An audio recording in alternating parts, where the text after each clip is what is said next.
We all love beans, but the last few years I've had the worst trouble with beans and peas. Some tiny little critter is waiting until they sprout and then digging them up and munching down on the sprouted beans so I don't get any. And I have finally found a solution. I'm starting the beans in bottomless boxes. These are the beans you saw at the beginning of the movie. They're still in their boxes, in high-quality potting soil, and then placed into the garden with the box still protecting them, and it will gradually rot away naturally. Using the boxes means that you're not really transplanting. Beans really don't like to have their roots disturbed, and using this method we do avoid disturbing them. For the season's first beans, I used actual boxes with the bottoms cut out. Now I'm going to use half oatmeal boxes. Fill them up with top quality potting soil or seed starting mix. I'll wet them down off camera, and a few seeds go in each box.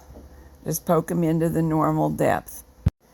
I put plastic bags underneath them so that they can be lifted, because after being wet for several days while the seeds sprout, sometimes the box likes to fall apart. Make sure the plastic bag has a hole in the bottom. We don't want things staying too soggy. When the time comes to set the boxes in the soil, the presence of the bag may help us lift it safely. While these seeds were sprouting, we had quite a storm.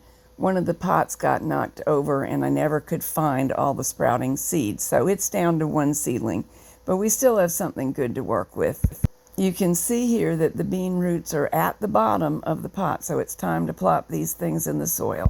I've hollowed out enough room in the bed to set the boxes in, and now I'll push the dirt back right around the boxes and water them in. In a few days I'll add additional mulch, but for right now I want the box edges to stick up a little bit to protect them from wandering voles and things like that. If all goes well, my second planting of beans will soon be thriving as my first is. Hummingbirds come to visit these scarlet runner beans. I tried to catch one on video for you, but they were too shy. But the bees aren't shy. They're so enthusiastic you can see the flowers bouncing around. If you've been having trouble with little tiny rodents in your garden, this may be a help.